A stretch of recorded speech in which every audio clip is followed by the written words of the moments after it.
இருசக்கர வாகன விபத்தில் மாமா பையன் உயிரிழந்த நிலையில் நீ எப்படி ஒரு அடியும் இல்லாமல் உயிரோடு இருக்கிறாய் என்று கல்லூரி மாணவனை கொலை செய்த வழக்கில் ஆள் கடத்தல் மற்றும் கொலை செய்த குற்றத்திற்கு இருவருக்கு 12 ஆண்டுகளுக்கு பிறகு கடுங்காவல் தண்டனை மற்றும் ஆயுள் தண்டனை வழங்கி நீதிபதி பரபரப்பு தீர்ப்பு.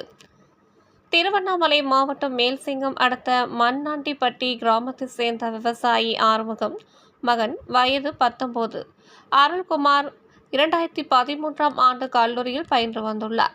அருள்குமார் அதே கிராமத்தை சேர்ந்த நண்பர்களான சிவனேசன் மற்றும் பார்த்திபன் ஆகிய 3 பேரும் இருசக்கர வாகனத்தில் திருப்பத்தூர் செல்லும் போது விபத்தில் சிவனேசனுக்கு லேசான அடியும் பார்த்திபன் விபத்தில் உயிரிழந்ததாகவும் சொல்லப்படுகிறது.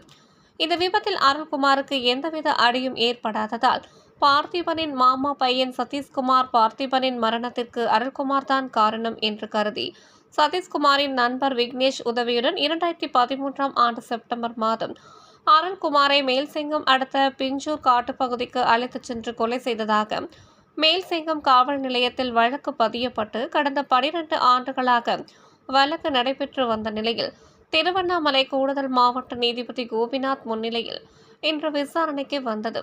இந்த நிலையில் 19 வயதான அருள்குமாரை சுமார் 21 வயது மதிக்கத்தக்க சதீஷ்குமார் மற்றும் விக்னேஷ் ஆகிய இருவரும் ஆள் கடத்தல் மற்றும் கொலை குற்றத்திற்காக இன்று தண்டனை வழங்கப்பட்டது.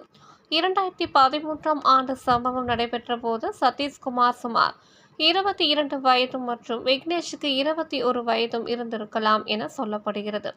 2013ஆம் ஆண்டு 19 வயதான கல்லூரி மாணவன் அருள்குமாரை கடத்திய குற்றத்திற்காக சதீஷ்குமார் மற்றும் விக்னேஷ் ஆகிய இருவருக்கும் 10 ஆண்டுகள் கடுங்காவல் தண்டனையும் மேலும் கொலை செய்த குற்றத்திற்காக இருவருக்கும் ஆயுள் தண்டனையும் தலா 7000 அபராதமும் விதித்து திருவண்ணாமலை கூடுதல் மாவட்ட நீதிபதி கோபிநாத் பரபரப்பு தீர்ப்பினை வழங்கினார்.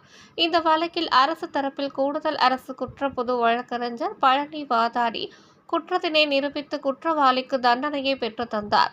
19 வயது கல்லூரி மாணவனை இருசக்கர வாகனத்தில் 3 பேர் சென்றபோது விபத்தில் ஒருவர் உயிரிழந்தார். ஒருவர் மட்டும் எந்த காயங்களும் இன்றி எப்படி தப்பினார் என்ற சந்தேகத்தில் உயிரிழந்தவரின் மாமா பையன் விபத்தில் உயிர் தப்பிய கல்லூரி மாணவனை பிஞ்சூர் பகுதிக்கு அழைத்துச் சென்று கொலை செய்த வழக்கில் கடுங்காவல் தண்டனை மற்றும் ஆயுள் தண்டனை கிடைத்திருப்பது பரபரப்பை ஏற்படுத்தியுள்ளது.